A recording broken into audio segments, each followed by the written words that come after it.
हाँ भाई, नमस्कार सभी को गुड आफ्टरनून। सभी का प्राचीन भारतीय इतिहास में स्वागत है। सभी का प्राचीन भारतीय इतिहास में स्वागत है। इससे पहले वाली क्लास में सातवाहन वंश पढ़ा दिया था। सातवाहन वंश के बाद के राजवंश में इक्ष्वाकु वंश पढ़ा दिया था। सातवाहन वंश के बाद के राजवंश, जहाँ पे सातवाहन वंश शासन कर रहे थे, जहाँ पे सातवाहन वंश शासन कर रहे थे, सेम जगह सेम टाइम नहीं, सेम जगह अलग टाइम, सेम जगह अलग टाइम, जहां पे सातवाहन, जहां पे सातवाहन क्या कर रहे थे, शासन, वहीं पे दूसरे कौन आ गए? पहला आया इक्ष्वाकु। इक्ष्वाकु सामंती व्यवस्था हमने बताई थी, सामंत होते थे। सातवाहन के इक्ष्वाकु सामंत थे, ये आ गए। उसी जगह पे दूसरा आएगा राजवंश, जिसको कहते हैं वाकाटक के बारे में आज पढ़ेंगे। वाकाटक के बारे में पढ़ेंगे, कोशिश करेंगे कि आज विदेशी आक्रमण, जो मौर्य उत्तर काल में, मौर्यों के पतन के बाद हमने देशी राजवंश पढ़ लिए, विदेशी राजवंश स्टार्ट करने की कोशिश करेंगे। जिसे भी ना समझ में आए, जिसे भी ना समझ में आ रहा हो तो पीछे के लेक्चर में देखेगा कि हमने पहले ही बताया है। देशी राजवंश, मौर्यों के पतन के बाद देशी राजवंश, और उसके बाद विदेशी राजवंश। विदेशी राजवंश में पढ़ेंगे इंडो ग्रीक, शक, पार्थियन, कुषाण। ठीक है, आज देखो भाई, सातवाहन वंश के बाद के राजवंश, उसमें हमने इक्ष्वाकु वंश पढ़ लिया, आज पढ़ेंगे वाकाटक वंश। आज हम पढ़ेंगे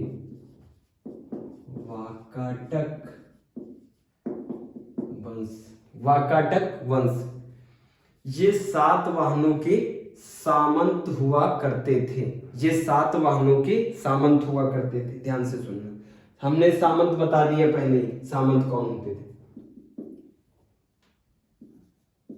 ये सातवाहनों के सामंत हुआ करते थे। जब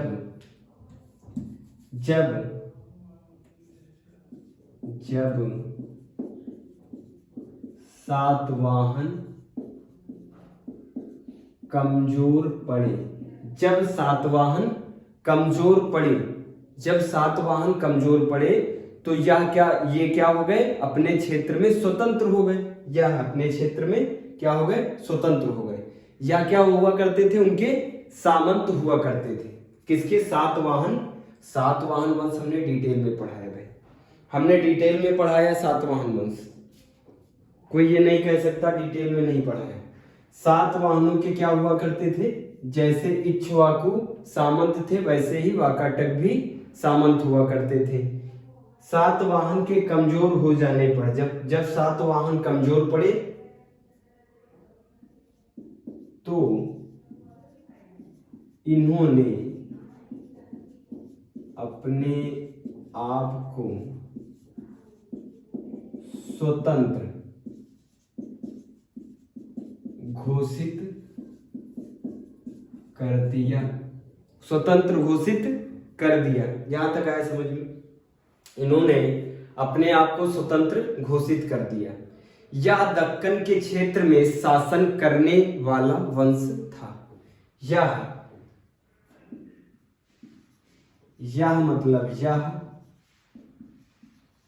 वाकाटक वंश दक्कन के क्षेत्र में शासन करने वाला वंश था। यह दक्कन के क्षेत्र में शासन करने वाला वंश था। इनकी दो शाखाएं थी, देखना। वाकाटक की दो शाखाएं थी। दो शाखाएं देखेंगे कौन कौन सी थी। है भाई, गलती हो जाती है कभी, हिंदी कमजोर है लगता है। देखना, हिंदी भी पढ़ाएंगे डिटेल में जबरदस्त तरीके से। जिस दिन हिंदी स्टार्ट करेंगे देखेंगे फिर जबरदस्त तरीके से। इनकी दो शाखाएं थी, एक थी विंध्य शक्ति, एक थी विंध्य शक्ति, एक थी विंध्य शक्ति। पहली शाखा विंध्य शक्ति, दूसरी बेसिन शाखा, दूसरी बेसिन शाखा। ज्यादा दिमाग मत लगाना, ज्यादा दिमाग मत लगाना भाई, ज्यादा महत्वपूर्ण नहीं। इनकी दो शाखाएं हुआ करती थी। विंध्य शक्ति, जहां जो विंध्य शक्ति शाखा है, विंध्य शक्ति शाखा, विंध्य शक्ति शाखा आगे बढ़ी और बेसिन शाखा आगे नहीं बढ़ी। बेसिन शाखा आगे नहीं बढ़ी, विंध्य शक्ति शाखा आगे बढ़ी। विंध्य शक्ति शाखा का संस्थापक खुद विंध्य शक्ति था। इसका संस्थापक विंध्य शक्ति का संस्थापक था। विंध्य शक्ति, नोट डाउन कर, नोट डाउन। बेसिन शाखा आगे बढ़ी ही नहीं तो बात ही खत्म। बेसिन शाखा आगे बढ़ी ही नहीं, बेसिन शाखा आगे नहीं बढ़ी, विंध्य शक्ति आगे बढ़ी। पढ़ेंगे विंध्य शक्ति के बारे में, पढ़ेंगे प्रवरसेन के बारे में, प्रवरसेन प्रथम, प्रवरसेन के बारे में पढ़ेंगे।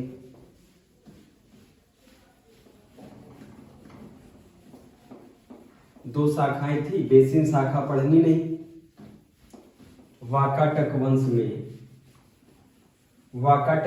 में हमने दो शाखाएं देखी, दो शाखाएं। वाकाटक वंश पढ़ रहे हैं, इसमें दो शाखाएं देखी हमने। बेसिन शाखा जिसको पढ़ना नहीं, और पहली शाखा विंध्य शाखा जिसका संस्थापक खुद विंध्य शक्ति। इसमें पहला राजा कौन सा पढ़ना? पहला राजा, हाँ भाई, विंध्य शक्ति। पहला राजा पढ़ना विंध्य शक्ति। पुराणों के अनुसार विंध्य शक्ति वाकाटक वंश का संस्थापक था। पुराणों के अनुसार देख लेना भाई, कह रहे ना IMP, चलो ठीक है IMP लिख लो इसमें।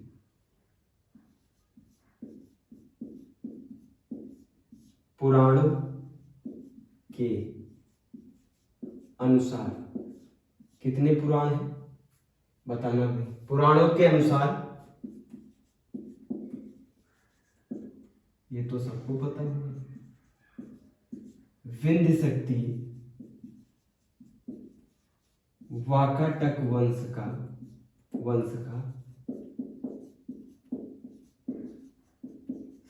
संस्थापक था। जहां तक बात करिए, ये ब्राह्मण धर्म का अनुयायी था। ये विंध्य शक्ति की बात कर रहे हैं, ये ब्राह्मण धर्म का अनुयायी था। यहां तक बात क्लियर? विंध्य शक्ति क्लियर। बस विंध्य शक्ति में दो पॉइंट। पुराणों के अनुसार वाकाटक वंश का, ये पूछा जा सकता, वाकाटक वंश का संस्थापक विंध्य शक्ति। पुराणों के अनुसार विंध्य शक्ति था। उसके बाद देखेंगे विंध्य शक्ति का पुत्र जिसका नाम है प्रवरसेन प्रथम। विंध्य शक्ति का पुत्र जिसका नाम है प्रवरसेन प्रथम। दूसरा राजा देखिए, प्रवरसेन प्रथम।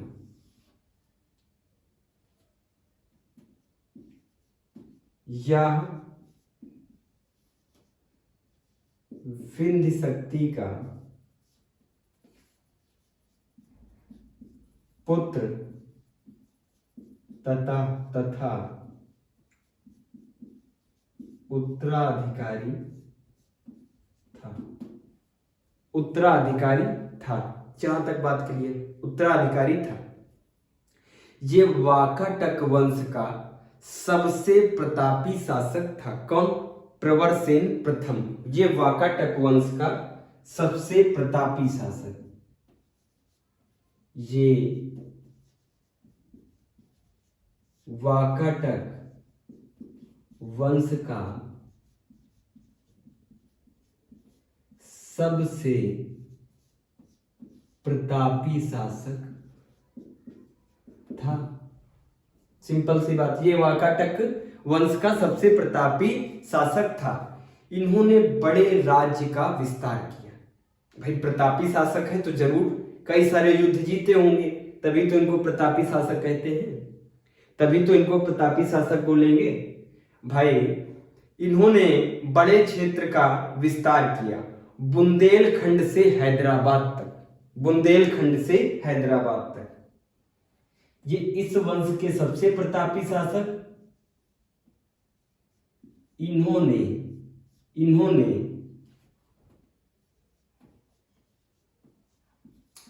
अपने साम्राज्य का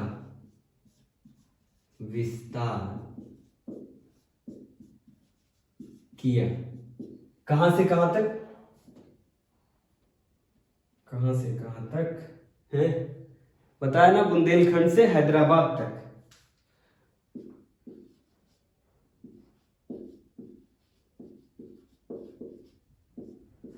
बुंदेलखंड से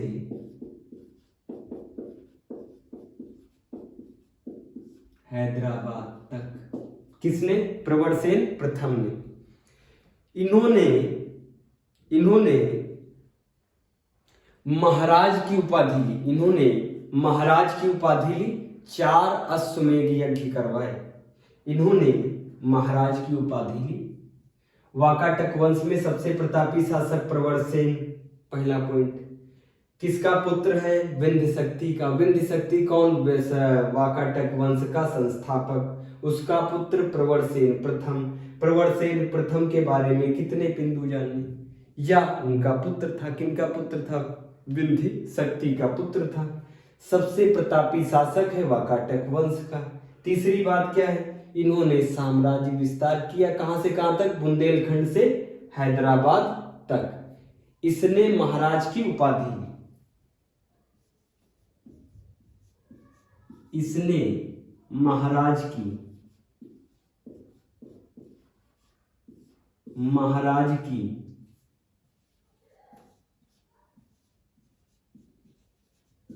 उपाधि ली। ठीक, फिर लास्ट पॉइंट इसके बारे में लिख लेते भाई। लास्ट पॉइंट इसके बारे में ये है, इसने चार अश्वमेध यज्ञ करवाए। इसने 4 अश्वमेध यज्ञ करवाए। प्रवरसेन प्रथम ने 4 अश्वमेध यज्ञ करवाए। कई बार कथन में आ जाता है सबसे ज्यादा पुष्यमित्र शुंग ने अश्वमेध यज्ञ करवाए। कंफ्यूज ना होना, गलत। ऐसा कोई कथन आ जाए 4 पॉइंट में, किसी ने सबसे ज्यादा अश्वमेध यज्ञ करवाए, तो उसमें पुष्यमित्र शुंग कैसे हो जाएगा? पुष्यमित्र शुंग ने 2 अश्वमेध यज्ञ करवाए, जबकि प्रवरसेन ने 4 अश्वमेध यज्ञ करवाए। फिर पृथ्वीसेन प्रथम। अब देखेंगे पृथ्वीसेन प्रथम के बारे में।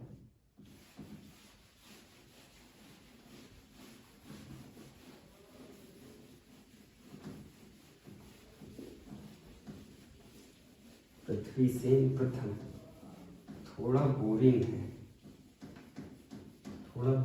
जब हम पढ़ते थे, क्या पढ़ते हैं अभी भी स्टूडेंट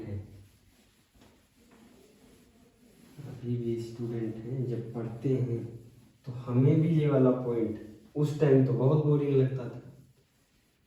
जब तैयारी करते थे तब बहुत ज़्यादा बोरिंग लगता था, धीरे धीरे अनुभव हो गया है, प्रैक्टिस हो गई।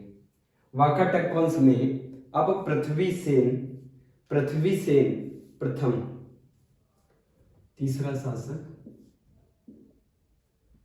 है।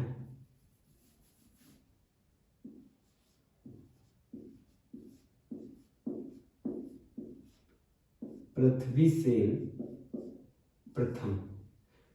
सेन प्रथम एक महत्वाकांक्षी शासक था। यह भी एक महत्वाकांक्षी शासक था।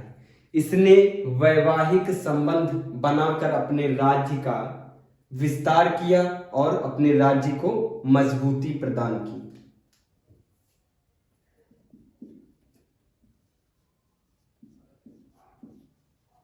यह एक महत्वाकांक्षी शासक था।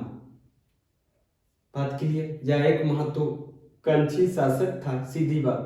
इसने किसने? भाई पृथ्वी सेन प्रथम ने वैवाहिक संबंध बनाकर अपने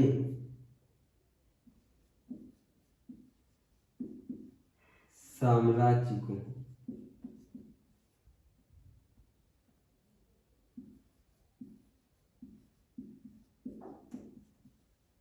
मजबूत किया।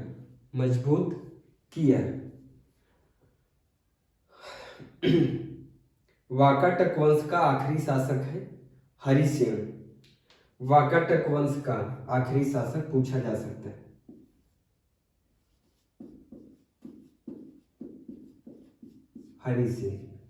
हरिसेन इस वंश का अंतिम शासक, जहां से इस वंश की समाप्ति हुई। इस वंश का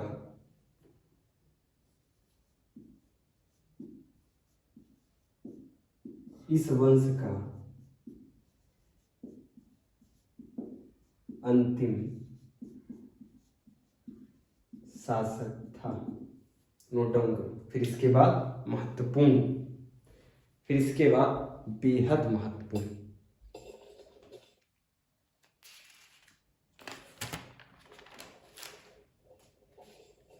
हरिसेन नोट डाउन कर लो। इसके बाद बेहद महत्वपूर्ण विदेशी आक्रमणकारी। फिर से रिपीट करेंगे। मौर्य साम्राज्य, ध्यान देना भाई, नहीं ध्यान दिए तो तुम्हारा घाटा।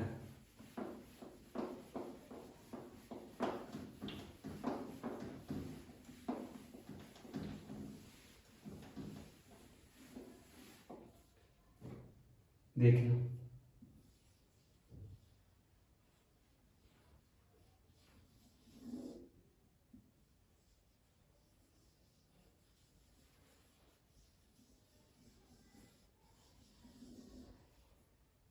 सही बना।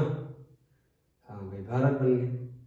हमने बताया यहाँ पे, अभी क्या हम बताने जा रहे हैं, इस पूरे पे किसका साम्राज्य था? मौर्य साम्राज्य। याद करना, मौर्य साम्राज्य का अंतिम शासक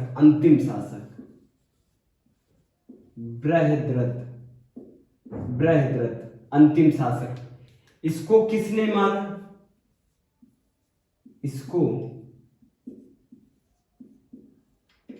पुष्यमित्र शुंग ने मारा। जैसे ही मौर्य साम्राज्य का अंतिम शासक बृहद्रथ पुष्यमित्र शुंग के द्वारा मारा गया, वैसे ही पूरी दुनिया में हड़कंप मच गया। खास करके सेंट्रल एशिया वाले पार्ट में, खास करके मध्य एशिया, आज का तजाकिस्तान, थोड़ा बहुत पार्ट मंगोलिया और रूस का भी, थोड़ा बहुत पार्ट मंगोलिया और रूस का भी ले लेंगे। यहां पे जैसे ही बृहद्रथ मारा गया, जैसे ही बृहद्रथ पुष्यमित्र शुंग के द्वारा मारा गया, तो पुष्यमित्र शुंग ने इतना एरिया कब्जा किया, पुष्यमित्र शुंग ने इतना एरिया कब्जा किया। भाई ये इस वाले एरिया में, इस वाले एरिया में कौन, इस वाले एरिया में मध्य एशिया से आक्रमण, इस वाले एरिया में मध्य एशिया से आक्रमण। तब तो इतना भाग था, तब तो इतना भाग था।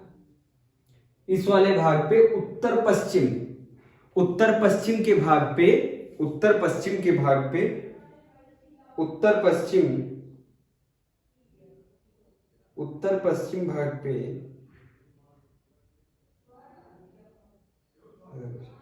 उत्तर पश्चिम भाग पे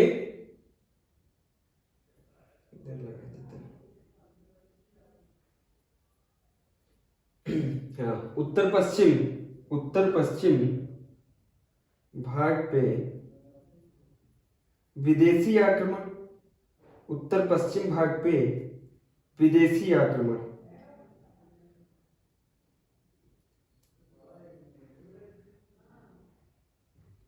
उत्तर पश्चिम भाग पे विदेशी आक्रमण। जब यहां पे पुष्यमित्र शुंग, जब यहां पे शुंग, तो यहां पे भाई जब यहां पे शुंग ने कब्जा कर लिया, तो यहां पे इंडो ग्रीक ने कर लिया, यहां पे इंडो ग्रीक ने कर लिया। समझ में आ रहा? यहां पे पुष्यमित्र शुंग ने कब्जा कर लिया, उत्तर पश्चिम भाग में इंडो ग्रीक ने कब्जा कर लिया। इसी इंडो ग्रीक को इंडो यूनानी और यवन भी कहते हैं, इन्हीं इंडो ग्रीक को यवन भी कहते, कंफ्यूज ना होना, कंफ्यूज ना होना, यवन भी कहते, इंडो यूनानी भी कहते। बात ठीक, यहां तक बात समझ में आई। जब यहां पे देसी राजवंश, जब यहां पे देसी राजवंश, तो यहां पे विदेशी राजवंश, यहां पे विदेशी राजवंश। अब पढ़ना क्या, देसी राजवंश तो हम पढ़ चुके, शुंग वंश, कर्ण वंश, सातवाहन, ठीक, ये तो हो गए देसी राजवंश। यहां पे इंडो ग्रीक, यहां पे इंडो ग्रीक, शक, इंडो ग्रीक, शक, पार्थियन, पार्थियन और कुषाण। हमने इनको तो पढ़ लिया, देसी राजवंश, विदेशी राजवंश छूट गए थे, वो अब पढ़ लेंगे, वो अब पढ़ लेंगे। हेडिंग डालो विदेशी, विदेशी राजवंश, विदेशी राजवंश, विदेशी आक्रमण। रफ कर देते हैं। अब यहां पे हम कह सकते हैं सेम टाइम अलग जगह, सेम टाइम अलग जगह, वहां पे सेम टाइम, वहां पे अलग मामला था, यहाँ पे अलग मामला हो गया। समय वही है, अलग अलग जगह पे अलग अलग शासन हो गए। मध्य भारत में देसी राजवंश और उत्तर पश्चिम भारत में विदेशी राजवंश या विदेशी आक्रमणकारी, विदेशी आक्रमण। देखना,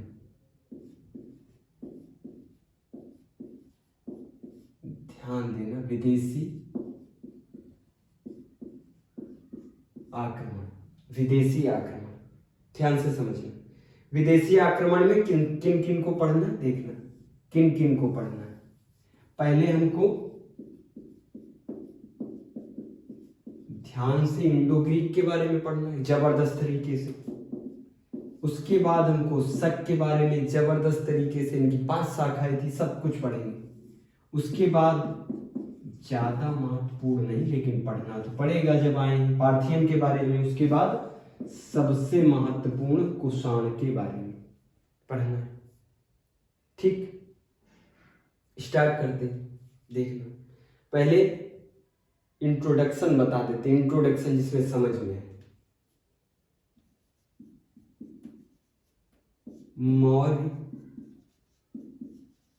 साम्राज्य के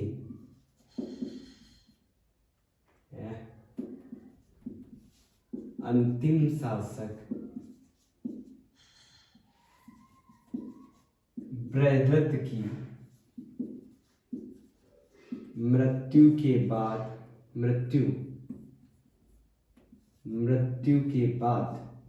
बाद यह विदेशी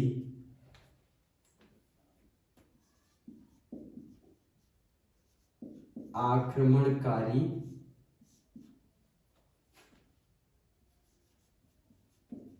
भारत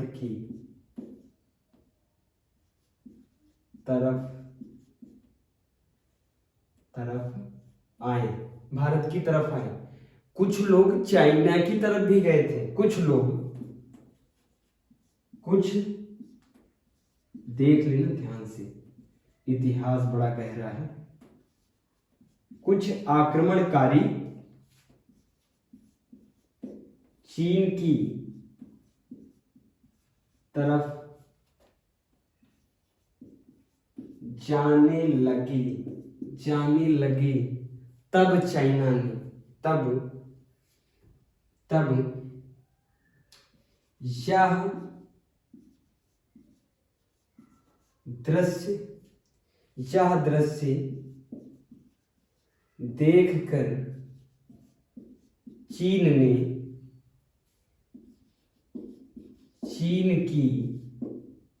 चीन की दीवार बनवाई। अब आया समझ में, चीन की दीवार कब बनी? जब विदेशी आक्रमणकारी मौर्य साम्राज्य के पतन पे, जब विदेशी आक्रमणकारी बड़ी जोर शोर से बढ़ रहे थे, बड़ी जोर शोर से भारत की तरफ और चाइना की तरफ बढ़े, तब चाइना ने ये बुद्धिमानी दिखाई, भारत ने ये बुद्धिमानी दिखा दी होती तो दृश्य कुछ और होता, गुलामी की तरफ भारत ना जाता। ध्यान से सुनना, चीन ने चीन की दीवार बनवा दी, इतनी ऊंची दीवार बनवा दी, इसको तड़क के आगे जा ही नहीं सकते थे। ये बुद्धिमानी भारत वालों ने नहीं की। देखना, यह दृश्य देख के चीन ने चीन की दीवार बनवाई।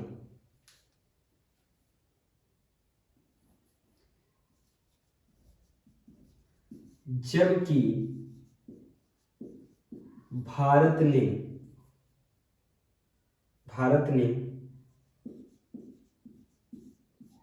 अपनी सुरक्षा हेतु ऐसे कदम नहीं उठाए, जिसका परिणाम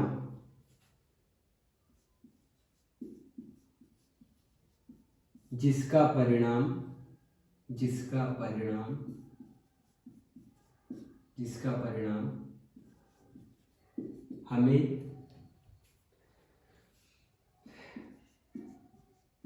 विदेशी आक्रमणकारियों के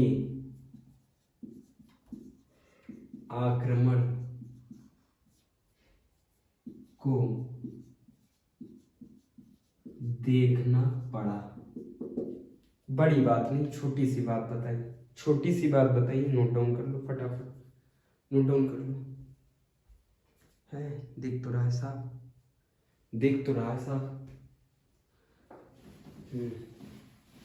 अब देखो, इंडो ग्रीक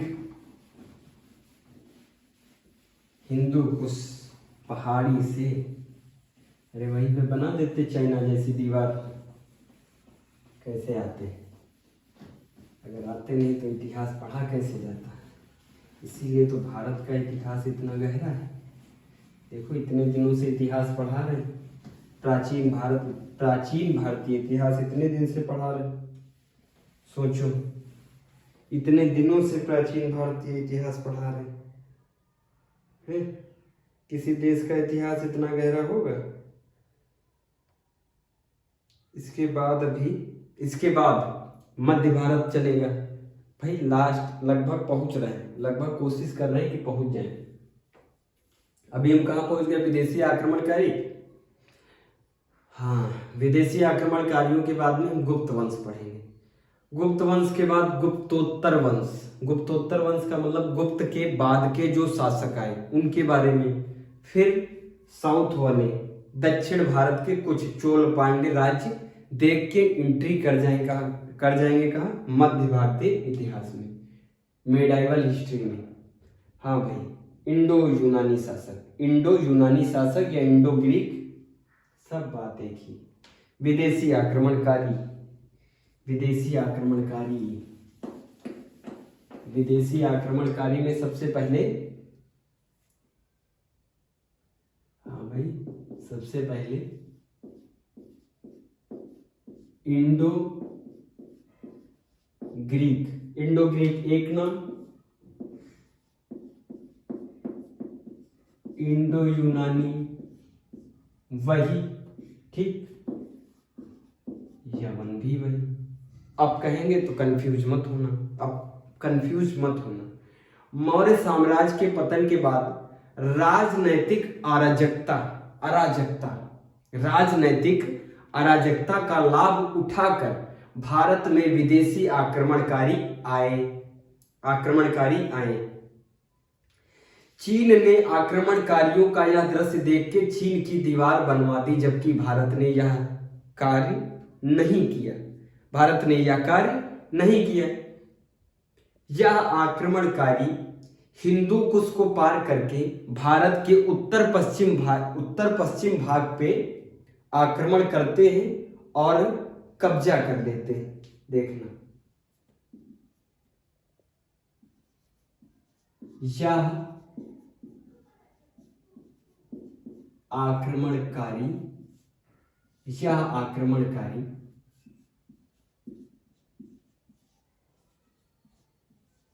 हिंदू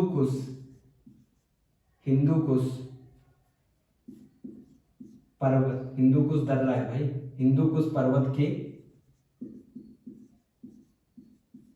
दर्रे से, जियोग्राफी में हमने पढ़ाया, यहाँ नहीं बताएंगे दर्रा क्या होता है।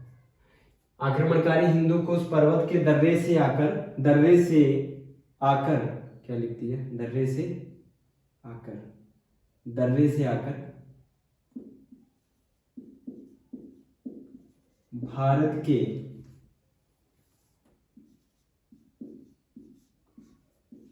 उत्तर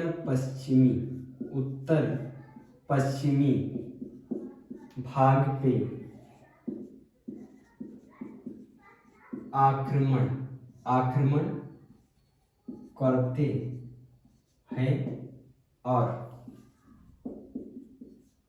और यही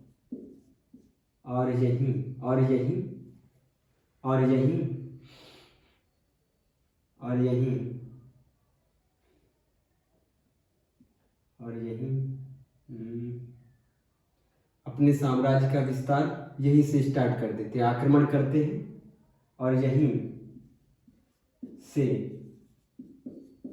भारत में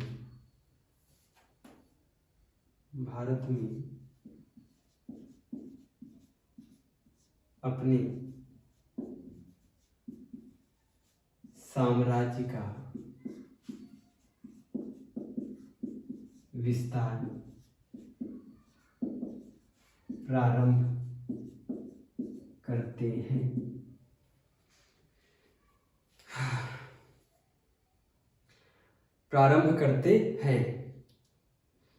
जो सिकंदर की विजय से भी बहुत बड़ा क्षेत्र था।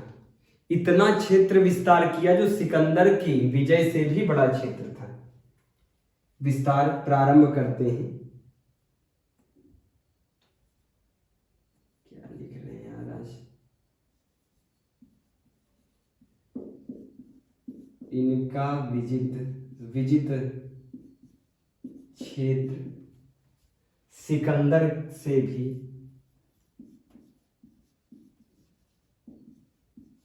सिकंदर के क्षेत्र से भी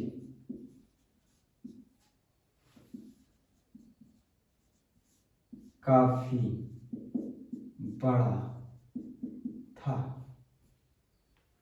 काफी बड़ा था। ये तो हमने परिचय देखा। हाँ भाई लिख देते परिचय। ये तो हमने क्या देखा? परिचय। ये तो हमने क्या देखा? परिचय। ये तो हमने देखा परिचय। पहला इंडो यूनानी शासक, पहला इंडो यूनानी आक्रमणकारी था ड्रेमेटियस प्रथम। इधर देखो, पहला इंडो यूनानी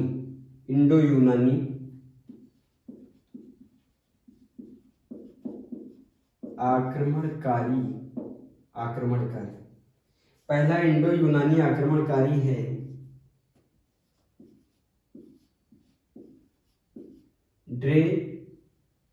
गलत कर दिया, ड्रेमेटियस होगा, ड्रेमेटियस में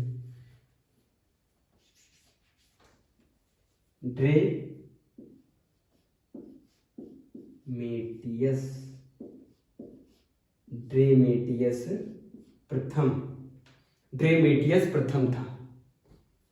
भारत पर आक्रमण करने वाला पहला इंडो यूनानी आक्रमणकारी कौन था? ड्रेमेटियस प्रथम। भारत पे लिख देते हैं, भारत पे पहला इंडो यूनानी आक्रमणकारी यही था। अब तो आ जाएगा समझ में, यही था। इनको यवन भी कहते, जब यवन बोल दे तो कंफ्यूज मत होना, यवन भी इनको कहते, तो यवन पे क्यों कंफ्यूज हो गए? यवनों ने, कंफ्यूज मत होना, यवनों ने सकल को अपनी राजधानी बनाई। सकल मतलब क्या? आज का पाकिस्तान में जो सियालकोट है, सियालकोट को वर्तमान पाकिस्तान सियालकोट उस समय कहा जाता था सकल। इन्होंने अपनी इसने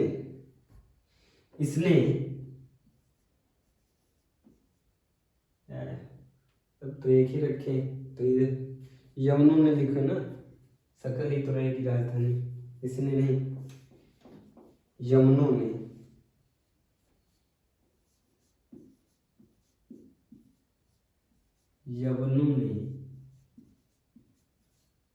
अपनी राजधानी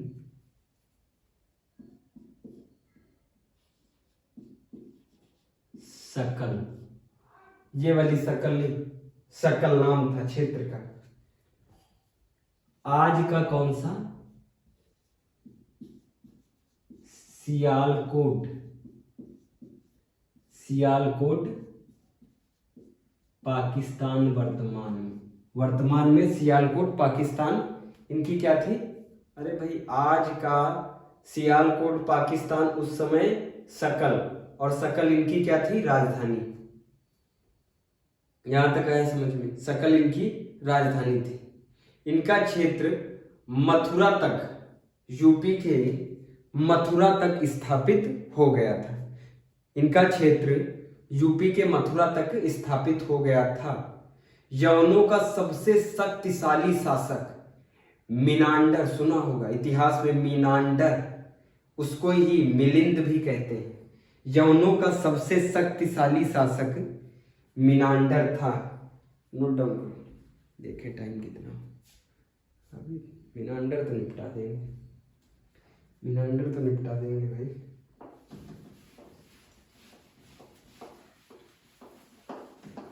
मजा आएगा जब पढ़ेंगे कि यवनों ने भारत को क्या दिया। और भारत ने यवनों को क्या दिया?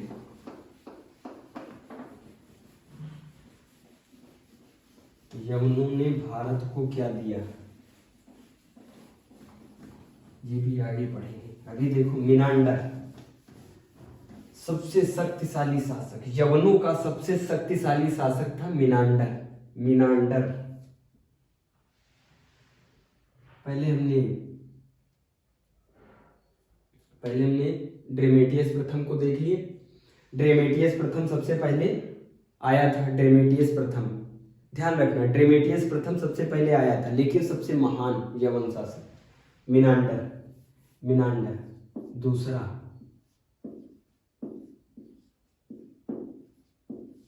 मिनांडर, इसी को मिलिंद भी कहते हैं। इसी को मिलिंद भी कहते हैं, इसी को मिनांडर भी कहते हैं। इसी को मिलिंद और इसी को मिनांडर भी कहते हैं। यह यवनों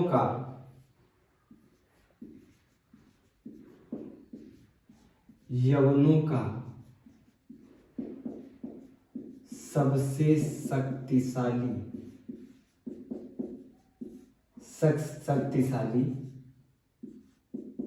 एवं प्रतापी शासक था। कौन? मिनांडर।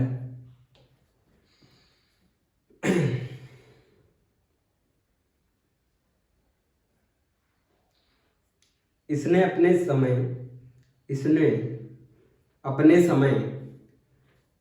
गंगा यमुना दोयाब से लेकर गंगा यमुना दोयाब तक अपने क्षेत्र को विस्तारित किया। इसने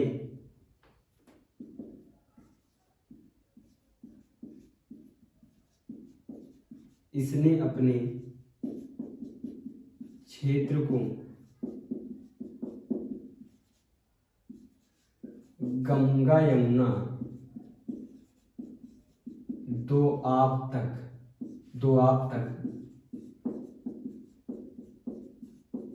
विस्तारित किया। चल भाई, इतनी तो हो गई छोटी बात। अब देखना ध्यान से, सबसे महत्वपूर्ण बात, इसी का तो नाम है मिलिंद। एक बार मिलिंद जा रहा था। मिलिंद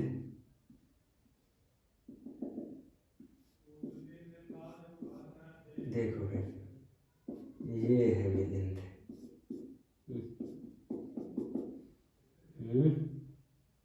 कई सारे मिलिंद बन गए क्या? ये मिलिंद है और एक नागसेन है। देखना, इधर है नागसेन,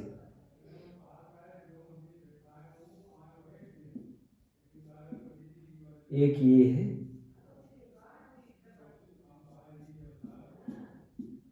भाई नागसेन। ये कौन है? बौद्ध भिक्षु।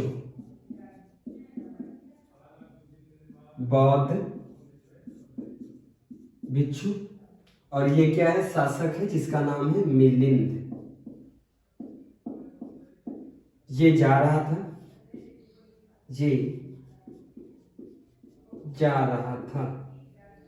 ये रास्ते पे जा रहा था। रास्ते पे कौन मिल गया? बौद्ध भिक्षु। इसका नाम क्या है? नागसेन। इसका क्या नाम है? नागसेन। इसका क्या नाम है भाई? नागसेन। देखना ध्यान से, रास्ते पे कौन जा रहा था? मिलिंद शासक है।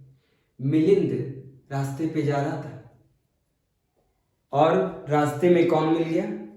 नागसेन। इसी नागसेन को नागार्जुन भी कहते हैं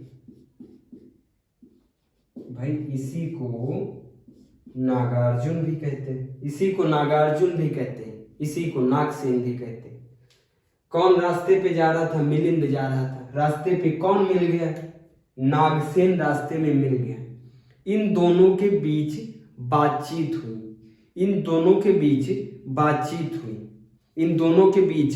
संवाद हुआ। मिलिंद ने प्रश्न पूछे और नागसेन ने उत्तर दिए। समझ में आ रहा? मिलिंद ने प्रश्न पूछे, नागसेन ने क्या दिया? उत्तर दिया। मिलिंद कौन है? शासक है। इसने क्या पूछे? प्रश्न पूछे।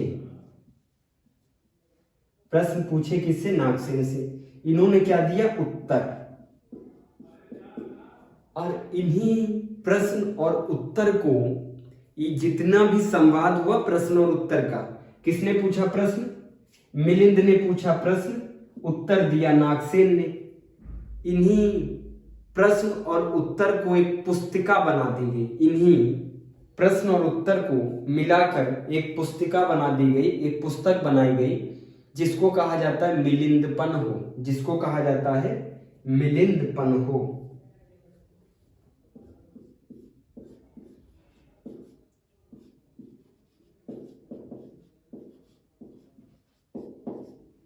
मिलिंदपन। ये पुस्तक किसने लिखी? नागसेन ने। किसने लिखी? नागसेन ने।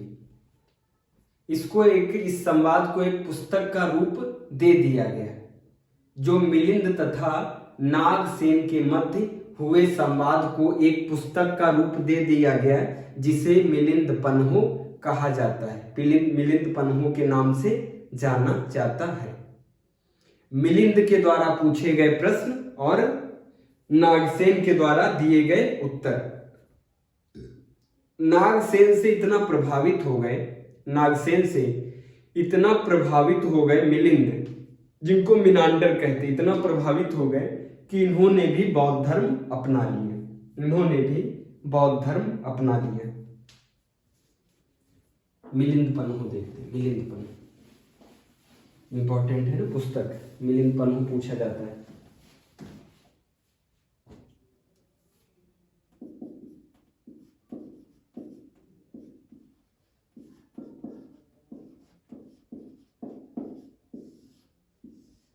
अब तो बोरिंग नहीं लग रहा होगा, बढ़िया चैप्टर चल रहा है।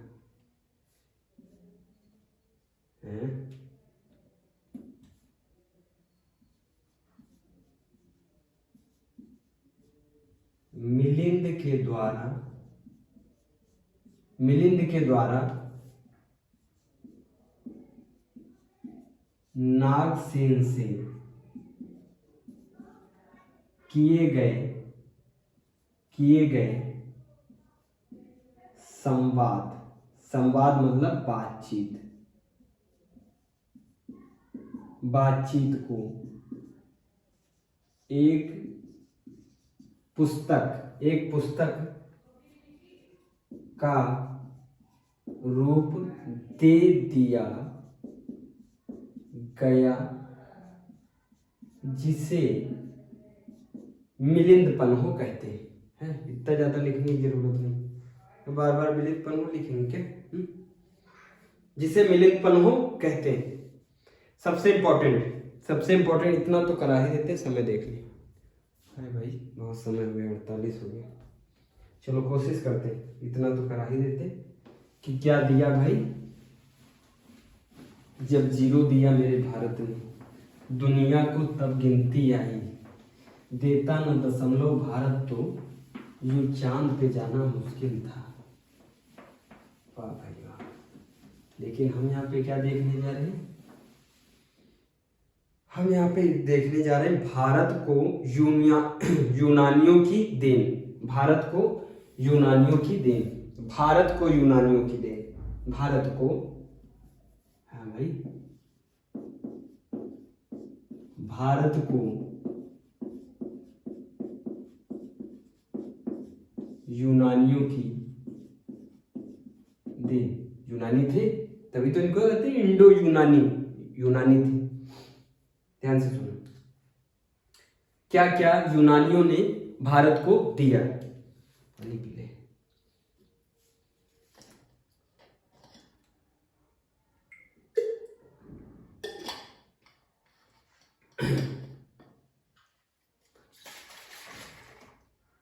भारत को यूनानियों की देन।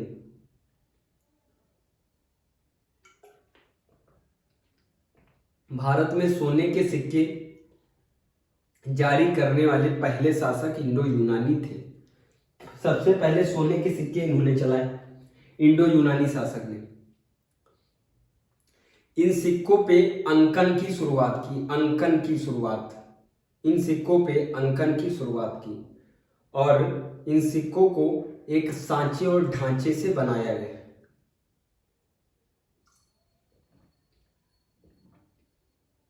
आज जो कहते नहीं माह, मंथ, जनवरी, फरवरी, मार्च, अप्रैल,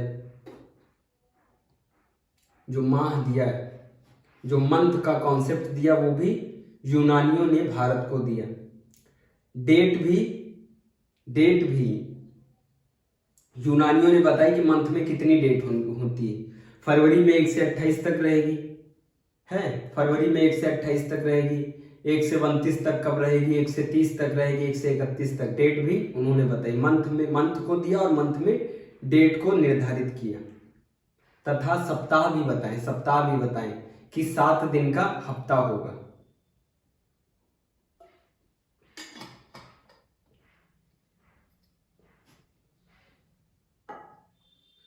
क्या क्या दिया भाई, देखें। पहला क्या बताएं, भारत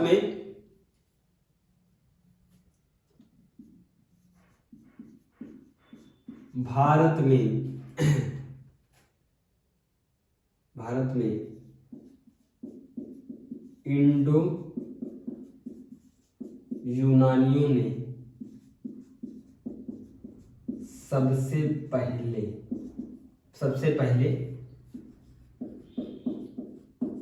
सोने के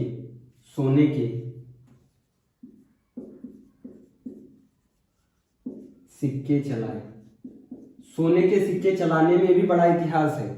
सबसे पहले सोने के सिक्के इंडो यूनानी शासक ने चलाए, सबसे शुद्ध सोने के सिक्के कुषाण शासक ने चलाए, सबसे ज्यादा सोने के सिक्के गुप्त काल में चले, इसीलिए उसको स्वर्ण युग, स्वर्ण युग कहा जाता है। गुप्त काल को स्वर्ण युग कहा जाता है। स्थापत्य की नजर से, स्थापत्य कला के नजर से भी उसे स्वर्ण युग कहा जाता है, गुप्त काल को। पहले ये समझे, भारत में इंडो यूनानियों ने सबसे पहले सोने के सिक्के चलाए। जहां तक क्लियर, सोने के सिक्के सबसे पहले इंडो यूनानी शासक ने चलाए। भारत में सोने के सिक्के सबसे पहले इंडो यूनानी शासक ने चलाए, दैट्स इट। फिर देखना, इन सोने के सिक्कों पे अंकन की शुरुआत की। इन सोने के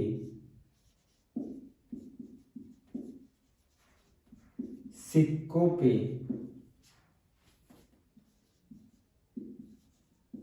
अंकन की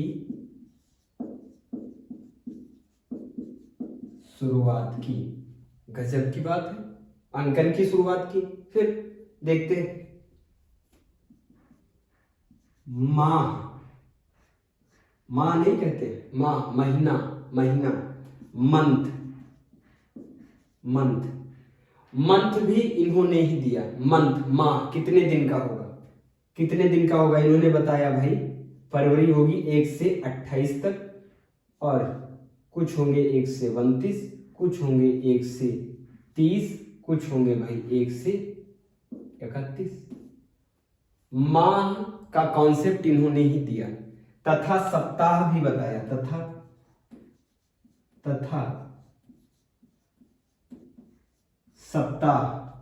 सप्ताह भी किसने बताया, यूनानियों ने बताया कि 1 से 7 दिन का सप्ताह होगा। सप्ताह का कॉन्सेप्ट भी यूनानियों ने ही दिया। यहां तक आया समझ में, यूनानियों ने दिया। इनके द्वारा ज्योतिष की 12 राशियों का उल्लेख किया गया। इनके द्वारा ज्योतिष की 12 राशियों का उल्लेख किया गया।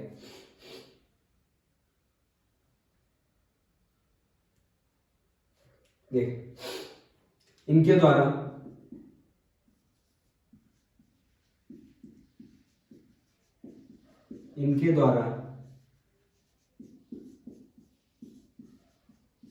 ज्योतिष की 12 राशियों का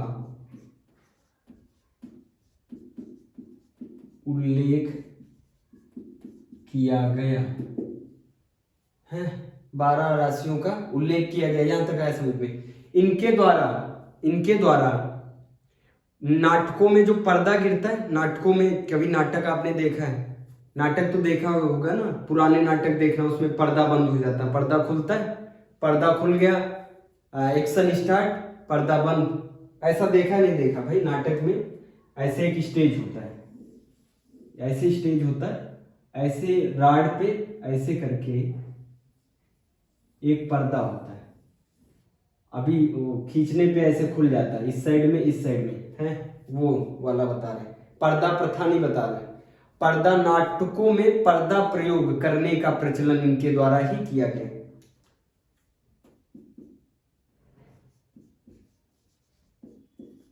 नाटकों में पर्दा का प्रयोग, नाटकों में पर्दा का प्रयोग इनके द्वारा लाया गया। नाटकों में पर्दा का प्रयोग इनके द्वारा लाया गया है।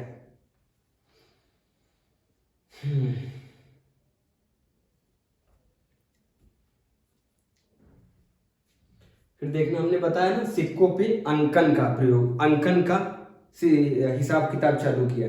सिक्के पे राजा का नाम, तिथि, डेट, राजा का नाम, तिथि तथा धार्मिक विश्वास के अंकन की शुरुआत की। सिक्कों पे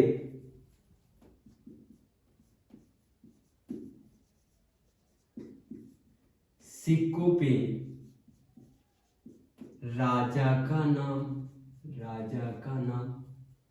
नाम, फिर सिक्कों पे तिथि, राजा का नाम, तिथि तथा धार्मिक विश्वास का अंकन, धार्मिक विश्वास के अंकन की शुरुआत की। तथा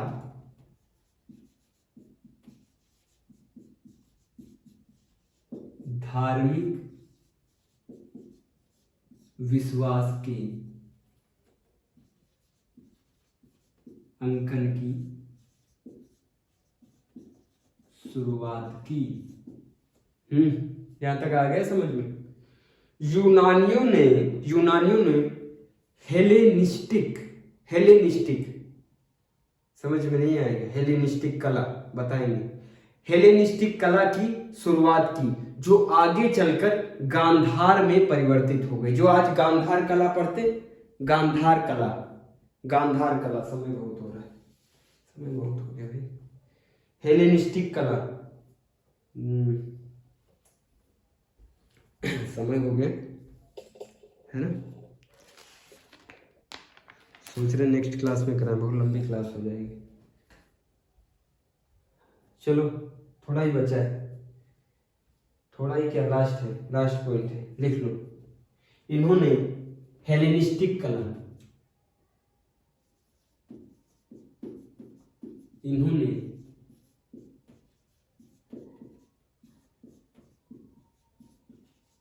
हेलेनिस्टिक कला की शुरुआत की, जो आगे चलकर गांधार कला में परिवर्तित हुई। जो आगे चलकर, इंपॉर्टेंट है, गांधार कला में परिवर्तित हुई। लिख लेना, दिख रहा है सब? हाँ, गांधार कला में परिवर्तित हुई। यही हेलेनिस्टिक कला, ये हेलेनिस्टिक कला किसमें परिवर्तित हुई? गांधार कला में। इतनी चीजें यूनानियों ने भारत को दी, भारत को बड़ी बड़ी चीजें दी भाई, देख नहीं रहे हो? सबसे पहले सोने के सिक्के चलाए, सोने के सिक्के पे अंकन की शुरुआत, मंथ को बताया, मंथ में डेट कितनी होनी चाहिए ये बताया, सप्ताह को बताया कि सप्ताह में कितने दिन होने चाहिए ये बताया, ज्योतिष की 12 राशियों को बताया, नाटकों में पर्दा, जो पर्दा देखते हैं नाटकों में, पर्दा का प्रयोग बताया, हेलेनिस्टिक कला को बताया। बस अब नेक्स्ट क्लास में पढ़ेंगे शक को सीथियन भी कहते हैं, शक को पढ़ेंगे। शक के बाद छोटा सा पार्थियन, पार्थियन के बाद कुषाण, कुषाण मोस्ट इंपॉर्टेंट है। शक की 5 शाखाएं पढ़ेंगे, 5 शाखाएं पढ़ेंगे, सारी शाखाएं, पंजाब शाखा, महाराष्ट्र शाखा, मालवा शाखा, सारी शाखाएं पढ़ेंगे। 3 शाखा इंपॉर्टेंट है, 5 नहीं पढ़नी, 3 जो बताए ये 3 पढ़ेंगे। ठीक है, नमस्कार। सब लोग ख्याल रखो अपना और नोट डाउन कर लो, मोस्ट इंपॉर्टेंट है आज की क्लास।